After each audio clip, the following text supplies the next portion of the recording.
Kita akan membahas materi tentang perbedaan obligasi dan saham. Jadi kalau kita mau bahas tentang obligasi dan saham, pertama kita harus ngerti dulu tentang jenis-jenis badan usaha ya. Soalnya kita seperti yang kita tahu bahwa yang bisa menerbitkan saham dan obligasi itu hanya badan usaha yang berbentuk PT atau perseroan terbatas gitu ya. Nah, ini perseroan terbatas, terlepas dari dia sudah TBK atau belum. Ini kan ada yang sudah TBK, ada yang belum TBK. Dia bisa menerbitkan saham atau obligasi. Bedanya kalau yang TBK, si saham dan obligasinya itu, saham dan obligasinya ini bisa di listing di pasar uang dan pasar modal. Kalau yang belum TBK, dia nggak bisa listing di pasar uang dan pasar modal, atau nggak bisa listing di BEI. Bedanya itu aja ya secara singkatnya. Nah, disebut terbatas, ini juga harus kita bahas. Disebut terbatas itu karena dia kepemilikannya, seseorang yang punya saham di PT itu, dia kepemilikannya terbatas pada kepemilikan jumlah kepemilikan sahamnya saja gitu ya, jumlah kepemilikan sahamnya saja, jadi disebutnya perseroan terbatas. Nah gitu ya. Jadi sekali lagi bahwa yang bisa menerbitkan obligasi dan saham itu hanya badan usaha yang berbentuk PT gitu ya. Nah kenapa kita awali dari sini, karena jadi gini, bagi teman-teman yang baru belajar, bicara saham dan obligasi itu adalah tentang bicara urusannya sebuah perusahaan atau sebuah badan usaha atau sebuah PT tadi. Badan usaha yang berbentuk PT ini dia butuh yang namanya modal usaha gitu kan, modal usaha. Jadi ini urusannya dengan urusan permodalan gitu ya. Nah, modal usaha ini terbagi jadi dua. Dia ada yang modal internal, disebutnya modal internal. Kemudian ada yang disebut modal eksternal, gitu ya. Nah, modal internal ini dia bentuknya macam-macam. Intinya dia sumbernya dari internal perusahaan. Nah, saham termasuk di sini. Nah, jadi saham itu termasuk dalam kategori modal internal. Nah, modal eksternal ini adalah bersumber dari kewajiban atau bersumber dari hutang gitu ya. Nah, obligasi ada di sini. Nah, gitu ya prinsipnya ya. Nah, jadi kan ceritanya si badan usaha kenapa menerbitkan saham dan obligasi itu karena dia butuh modal nih untuk usahanya. Dia butuh uang untuk usahanya, sehingga dia terbitkan saham atau terbitkan obligasi. Hanya bedanya kalau dia terbitkan saham, berarti dia mencari atau mengajak orang lain itu, yuk beli saham, yuk nanam modal di kita yuk gitu. Jadi dia bentuknya penyertaan modal. Orang-orang yang beli saham ke perusahaan ini, misalnya PT X gitu ya, orang-orang yang beli saham ke PT X berarti dia menyertakan modalnya ke sini. Nah, kalau orang-orang yang misalnya si PT X ini dia ngeluarin obligasi untuk memenuhi modalnya, maka PT X ini adalah mengajak, yuk pinjamkan uang ke kita yuk gitu. Pinjamkan uang ke kita, ke PT X ini, maka dia terbitkan obligasi. Sehingga di sini kelihatan bedanya ya. Kalau obligasi dia menjadi sumber modal eksternal karena dari kewajiban atau yang dari hutang. Kalau saham dia sumbernya dari modal internal karena dia ngajak atau dia menerbitkan saham, artinya dia ngajak orang-orang agar menyertakan modalnya ke dia. Nah, sehingga dari sini muncul konsekuensi yang berbeda. Kalau saham karena dia bentuknya penyertaan modal, maka yang pegang atau yang punya modal atau yang menyertakan modal, dia akan mendapatkan profit sharing. Gitu ya. Profit sharing karena dia menyertakan modal, logikanya gitu kan ya. Dia dapat profit sharing dari modal yang dia berikan. Nah, kalau obligasi karena dia meminjamkan uang gitu ya kepada perusahaan ini yang menerbitkan obligasi ini, maka konsekuensinya si yang pegang obligasi dia dapat bunga gitu ya, karena sudah begitu rumlahnya pasti setiap obligasi ada bunganya atau ada interestnya. Nah itu yang menjadi konsekuensi, sehingga di laporan keuangan kalau misalnya saya gambar tentang katakanlah PTX gitu ya, sederhananya gini, PTX neraca gitu, atau laporan posisi keuangan bisa 1 Januari 2021 misalnya gitu ya, 2000 atau 2001 lah. Nah kalau kita gambar sederhana seperti ini seperti yang kita tahu ya, neraca di sini ada aktiva, di sini pasiva. Nah, ini ada nah di sebelah sini, di sebelah pasiva ini aktiva gitu ya. Ini ceritanya beginilah sederhana. Di sini kan ada pasiva itu adalah kolom kewajiban dan di sini kolom modal ya. Nah, obligasi di sini dia di listingnya obligasi karena dia bentuknya kewajiban. Sedangkan kalau yang saham dia ditulisnya di sini nih saham gitu ya. Jadi itu bedanya sangat kentara. Kita bisa lihat di mana posisi obligasi dan di mana posisi saham.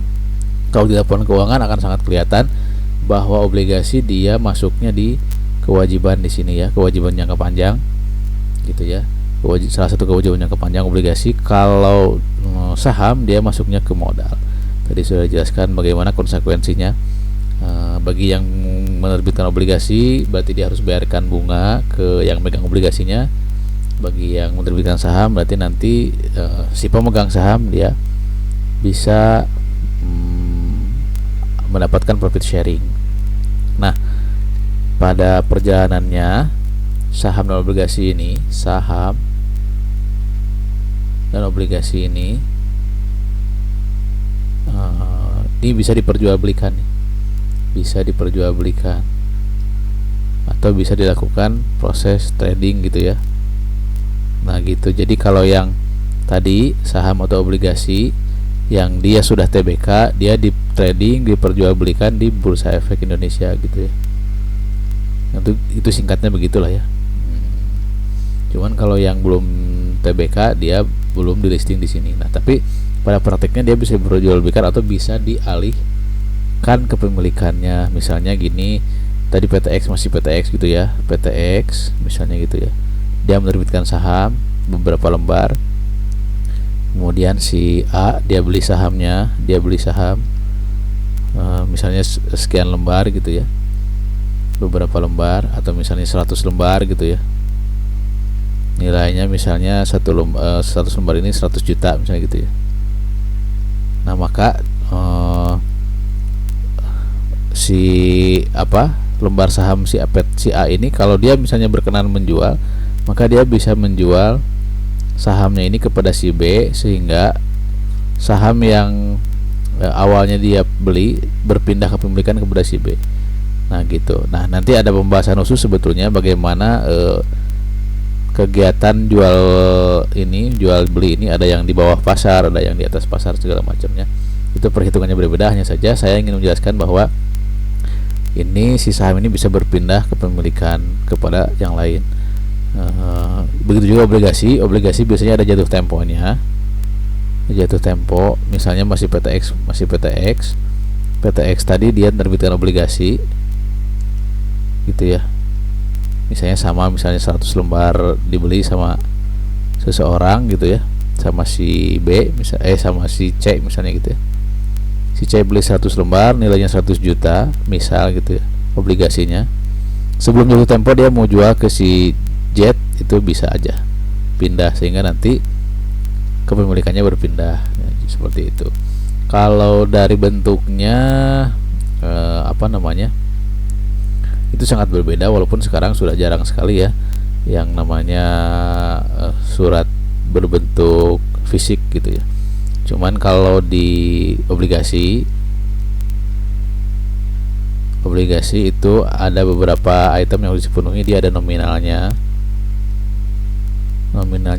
berapa, kemudian dia ada bunganya berapa persen, terus dia ada jatuh temponya kapan, karena ini masih masuk hutang ya, jatuh temponya kapan.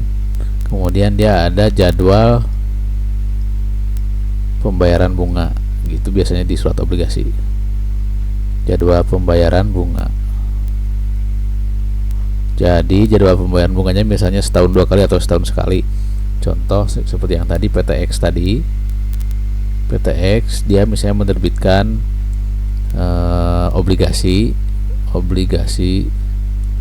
dengan nilai nominal misalnya 1 miliar gitu ya, 1 miliar, terus dia menerbitkan pada tanggal misalnya 1 Januari 2021 gitu ya, nilainya 1 miliar, berarti nominal, namanya nominal.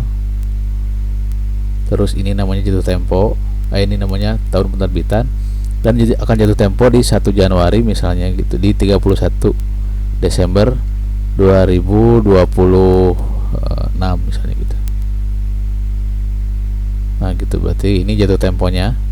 Terus dengan bunga misalnya bunga obligasi 10% dan akan dibayarkan setiap 1 Januari dan 1 Juni misalnya gitu, atau 1 Juli setiap tahunnya. Berarti dia melakukan pembayaran 2 kali. Nah itu di obligasi harus wajib ada item-item yang tadi saya sebutkan. Kemudian kalau saham juga sama. Saham yang jelas, kalau saham harus ada nominalnya, berapa nominal sahamnya yang dia keluarkan, terus dibagi berapa lembar. Kemudian kalau saham, karena ini bukan hutang, sehingga tidak ada jatuh tempo ya, tidak ada jatuh tempo karena ini bukan hutang gitu ya. Ini tidak ada nih kalau di saham.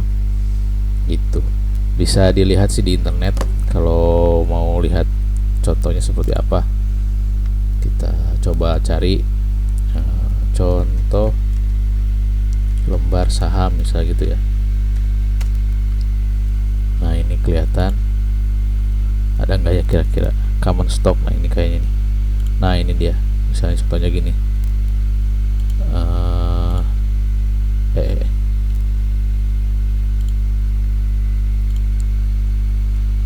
Nah ini ada ini sih, ada penjelasannya di Wikipedia juga. Jadi bentuknya seperti ini, dia surat saham tuh ada nominalnya aja, terus diterbitkannya gitu ya. Kalau saham, kalau obligasi, contoh lembar obligasi dia lebih banyak itemnya. Salah ini. Obligasi. Nah ini kalau materi obligasi, ini ada dibandingkan nih, saham versus obligasi gitu ya. Kita lihat gambarnya, ada juga materinya kayaknya. Nah, kita lihat. Oke. Nah ini seperti ini, dia modal dasar ini saham kayaknya nih. Terus ini obligasi nih. Kalau saham seperti itu, kalau obligasi ada item-item tadi, ada bunga dan segala macamnya. Itu bisa dilihat-lihat juga sih di internet. Mungkin ada yang lebih bagus ya. Mana ya kira-kira? Kalau ini kupon pembayaran bunga. Jadi nah ini nih ada kupon ini ya. Jadi intinya setiap mau ambil bunga dia bawa kupon ini. Walaupun sekarang prakteknya nggak gini ya.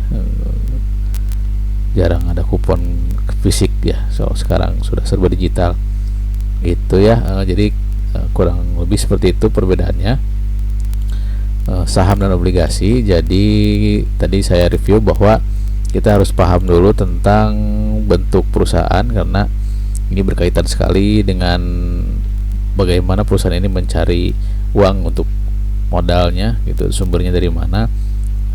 Karena si obligasi ini dan saham dia hanya bisa diterbitkan oleh perusahaan yang bentuknya PT atau perusahaan terbatas. Kemudian ini tadi perbedaan sedikit di sisi sumber permodalan. Jadi kalau saham masuknya ke modal sendiri, dia modal internal perusahaan di sisi internal karena berupa modal. Kalau ini boleh dikategorikan dalam tanda kutip modal eksternal karena dia masuknya dari sumber kewajiban atau dari pihak lain gitu ya.